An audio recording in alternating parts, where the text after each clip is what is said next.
et bienvenue sur ma chaîne La Bibliothèque d'Emilia. Aujourd'hui on va faire une vidéo sur les lectures d'hiver, mes recommandations et ma pile à lire. Alors c'est pas trop la saison où j'ai énormément de lectures de saison, bizarrement alors que j'adore l'hiver. Mais j'ai essayé quand même de vous faire quelques thèmes qui me font penser à l'hiver et les associer à un livre et vous montrer la petite pile que j'ai conçue pour le reste de l'hiver parce que il est quand même bien engagé, donc j'ai fait une toute petite pile à lire, enfin toute petite, tout est relatif. Du coup on va passer déjà aux recommandations. L'hiver chez moi c'est forcément associé au froid, mais pas que le froid de la neige, de la montagne, ça me fait aussi penser au froid de l'espace. Et c'est pour cela que pour moi la SF, je l'associe énormément à l'hiver. Et comme recommandation science-fiction, je vais vous parler d'un livre qui est certes énormément cité par d'autres booktubeuses, notamment il y a quelques années, mais dont je crois ne vous avoir jamais vraiment parlé puisque j'ai terminé la saga avant de commencer les vidéos sur YouTube. Il s'agit évidemment de la saga des Chroniques lunaires de Marissa Meyer qui est publiée chez PKJ en poche, je sais plus la maison d'édition, je crois que c'est la collection R en grand format, mais en tout cas c'est publié en poche chez PKJ et j'avais lu cette saga avec énormément d'intérêt puisque déjà c'est une saga de réécriture de contes et j'adore les contes, et en plus on commençait avec ma princesse préférée, c'est-à-dire Cendrillon, avec donc Cinder qui est le premier tome qui parle d'une jeune fille mi-androïde mi-humaine qui va voir sa destinée complètement se bouleverser suite à la connaissance de certaines choses qu'on tait un petit peu au public. Et vous avez en même temps la reine de la lune, Levana, qui est en train d'envahir la terre. Enfin voilà, il y a plein de choses. C'est plus très frais dans ma tête, mais je sais que j'avais adoré cette saga. Mon tome préféré, très étonnamment, c'était le tome sur le petit chaperon rouge, alors que j'adore Cendrillon, mais j'avais vraiment adoré ce tome là. En tout cas c'est une saga de SF young adulte que je recommande à beaucoup de personnes. Déjà parce que je trouve que c'est de la SF très accessible et ça permet de commencer un petit peu l'appréhension du genre, mais aussi c'est une saga de réécriture de contes qui je trouve est super originale et imaginative puisqu'elle ne reste pas dans les traditionnelles scènes qu'on a l'habitude de retrouver dans les réécritures de contes.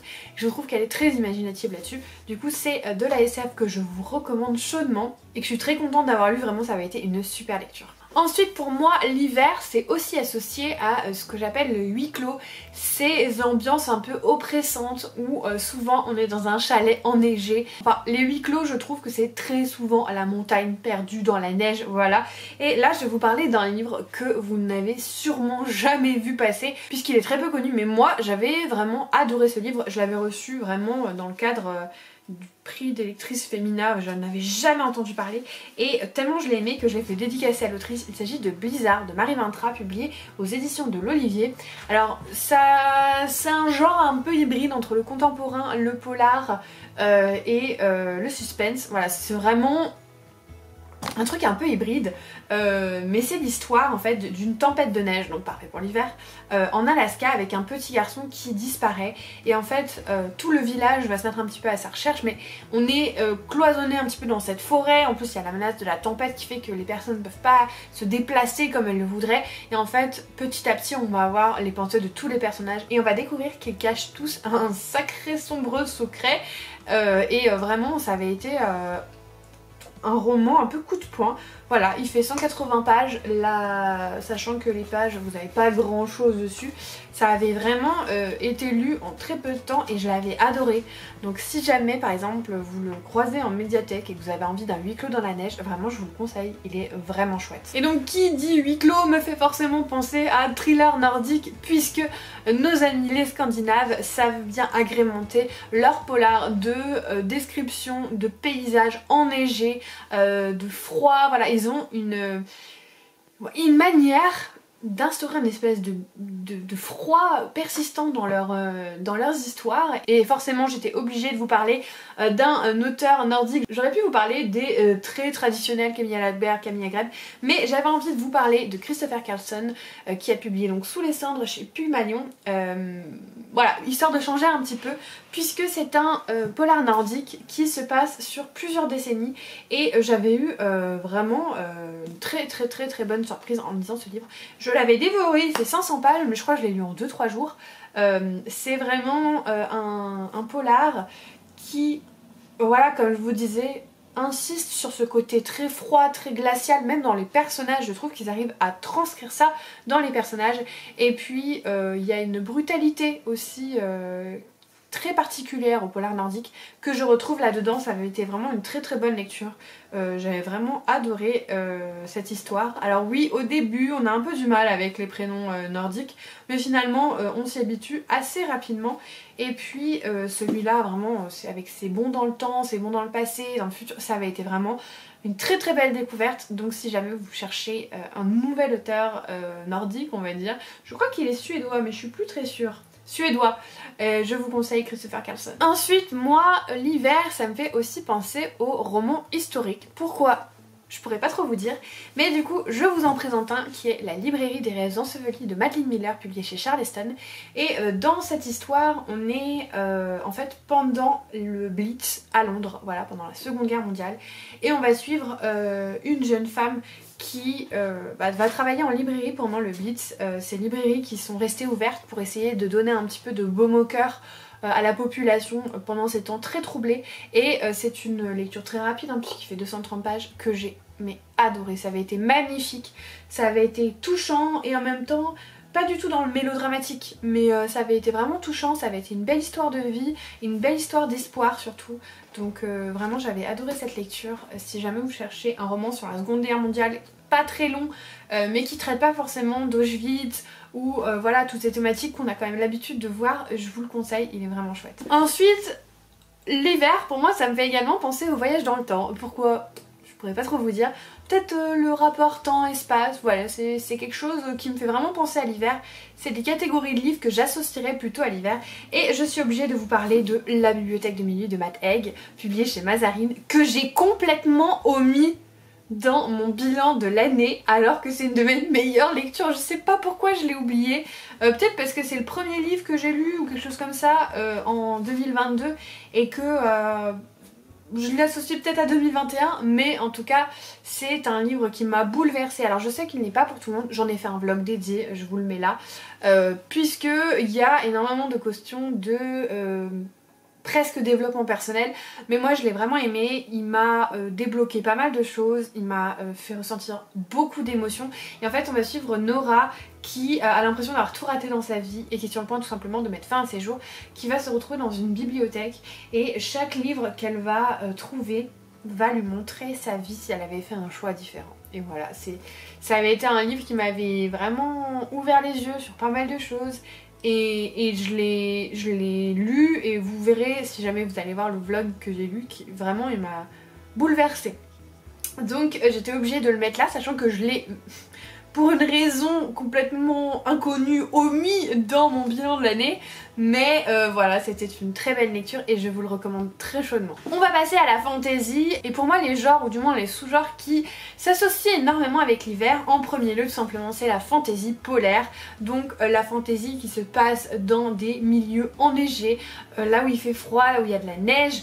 Alors Winterwood, je triche un petit peu, parce qu'on n'est pas dans des zones de montagne ou des trucs comme ça, mais on est plutôt dans un endroit des États-Unis, enfin c'est inspiré du moins, un peu dans le Grand Nord, avec beaucoup de forêts enneigées, de lacs gelés, et on est complètement dans l'hiver, donc j'étais obligée de vous le présenter. En plus j'adore chez Earnshaw, vraiment c'est une autrice que j'aime beaucoup. Il faudrait que je me procure The Wicked Deep d'ailleurs, parce que je l'ai lu, mais je l'avais lu à la bibliothèque et il faut qu'il soit dans mes étagères. Bref, là on va suivre une jeune fille qui s'appelle Nora, qui est sorcière, mais les sorcières sont pas très bien vues, et puis en plus les gens sont pas totalement sûrs que ce soit une sorcière, c'est un peu une légende urbaine. Et elle est très isolée, très ostracisée, elle est pas du tout mêlée avec le reste des enfants de son âge en fait, tout simplement. Et un jour elle va découvrir Oliver qui a disparu d'un camp de redressement qui était pas très loin, en pleine tempête de neige, et elle va le recueillir et essayer de découvrir ce qui s'est passé, son secret qu'il a l'air de voilà, garder pour lui. C'est une histoire que j'avais adorée, l'ambiance est très hivernale, très froide.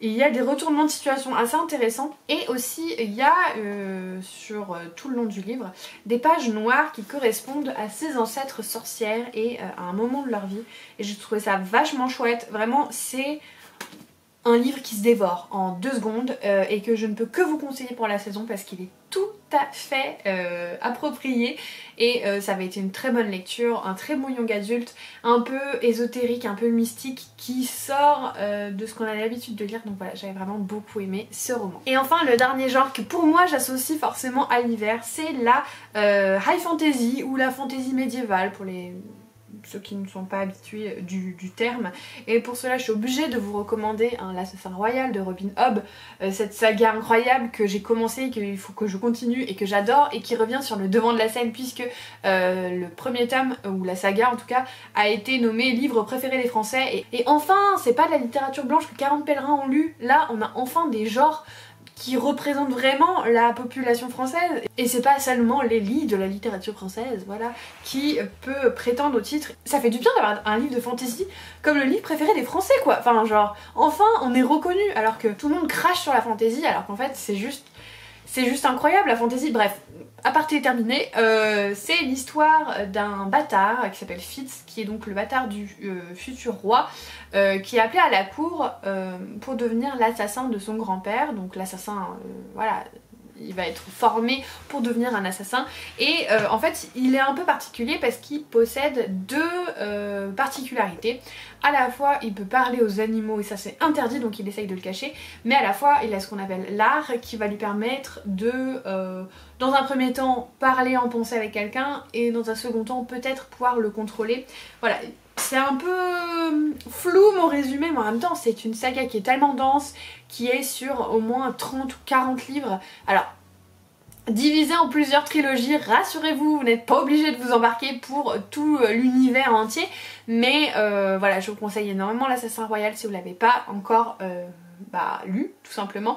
Alors pas pour tout le monde parce que c'est quand même de la fantaisie adulte un peu poussée, donc pour les personnes qui aiment pas trop les descriptions un peu poussées, les livres de 1000 pages qui prennent leur temps, peut-être pas pour vous, mais voilà, pour les personnes qui aiment la fantaisie adulte, je vous le recommande à 1000%. Et on va passer à ma pile à lire où j'ai essayé de respecter les mêmes thèmes. Il y a juste la fantaisie polaire où j'en ai mis 2. C'est une petite pile à lire puisqu'on est déjà début mi-février et que le printemps commence fin mars. Voilà, c'est une petite pile à lire mais c'est quand même des livres que j'aimerais lire, ou du moins certains, j'aimerais bien en lire certains pendant cette saison. Je vais vous présenter tout ça. Le premier livre que j'attrape, alors ce n'est pas du thriller nordique puisque j'en ai déjà lu un il y a pas longtemps et j'en ai pas 15 000 dans ma pile à lire, mais c'est un auteur nordique. Il s'agit des Graciés de Kieran Millwood Hargrave, oh j'ai eu du mal à le dire. C'est une histoire qui se passe en Norvège en 1617 où on va suivre des femmes qui ont un petit peu repris en main le village après une tempête qui a tué énormément d'hommes et la venue tout simplement d'un pasteur qui va faire un petit peu la chasse aux sorcières et on va vraiment être sur voilà, de la chasse aux sorcières, mais ça se passe en Norvège donc j'ose imaginer qu'on va parler de la mer froide, du temps qui est pas très clément, voilà, je le sens bien.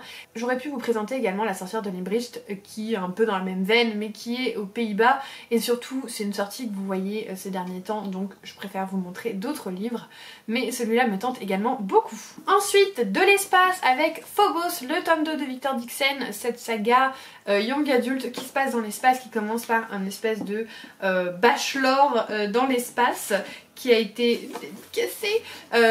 On va suivre les pionniers donc, du programme Genesis qui est dans l'espace avec cette fameuse émission de télé-réalité qui vient d'arriver sur Mars avec toutes les machinations et tous les secrets qui entourent tout ça dont on a connaissance dans le tome 1, je vous en dis pas plus mais en tout cas j'aimerais bien le lire, voilà, parce que c'est Victor Dixon tout simplement. Je pense que j'ai pas besoin de plus d'explications que c'est Victor Dixon.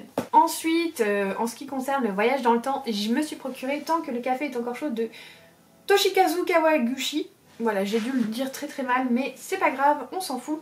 C'est un tout petit roman de 200 pages en poche qui parle d'un café qui se trouve à Tokyo où en fait les personnes peuvent remonter dans le temps pendant qu'elles boivent leur café, mais seulement le temps que le café reste chaud. J'en ai entendu que du bien et moi tous ces trucs de voyage dans le temps, vous le savez, au bout d'un moment ça m'attire énormément et je me dis qu'en plus ce petit livre je pourrais le caser un jour où j'ai envie de lire mais que j'ai pas beaucoup de temps, des trucs comme ça. Donc voilà, il me tente énormément, j'ai hâte de le découvrir. On parlait de fantasy médiévale, high fantasy, la suite de l'Assassin Royal, le tome 4, évidemment il faut que je le lise. Je viens de vous faire le résumé donc je vous en dirai pas plus. Mais attention, le tome 4, 5 et 6 correspondent en fait à un tome 3. Donc si jamais je lis le tome 4, je lirai le 5, 6 à la suite. Parce que je considère que l'autrice a écrit son tome d'une façon unique et que si jamais je les lis pas en même temps, il y a le début qui va être lent, le milieu qui va commencer à s'accélérer et le 3 qui va n'être qu'action parce que bah c'est comme si en fait c'était un seul roman. Donc voilà, je le lirai en entier, soyez prévenus. Au niveau du découpage de la première trilogie, vous avez le tome 1 qui correspond au tome 1, le tome 2, 3 qui correspondent au tome 2 et 4, 5, 6 qui correspondent donc au tome 3 de la première trilogie. Ensuite, je vous ai parlé de romans historiques et pour ceci j'ai envie de mettre Les filles de la Villa aux Étoffes tout simplement parce que bah voilà. Ai-je besoin d'en dire plus? Ça se passe l'hiver en 1916, donc en plein milieu de la Seconde Guerre mondiale. Et justement dans ce tome-là, les hommes sont à la guerre et les femmes sont à la maison et doivent gérer la maison, l'usine, voilà. On sait ce que c'est pendant la guerre. Ce qui est très particulier, c'est que là on est en Allemagne. Je crois qu'on on est en Allemagne et du coup on aura vraiment la vision inverse que nous on a l'habitude d'avoir en tant que Français, puisque les Français étaient opposés aux Allemands. Mais ça peut être super intéressant et un roman je pense plein de féminisme. Et puis voilà, c'est l'hiver, ça me suffit.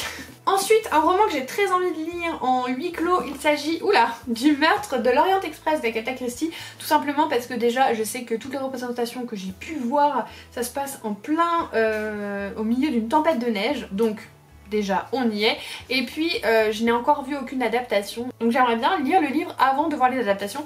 En plus cette collection est vraiment super chouette et je sais juste qu'on va avoir un meurtre dans l'Orient Express au cours d'une traversée en pleine neige et que Hercule Poirot va devoir découvrir qui a tué tout simplement la personne qui est décédée.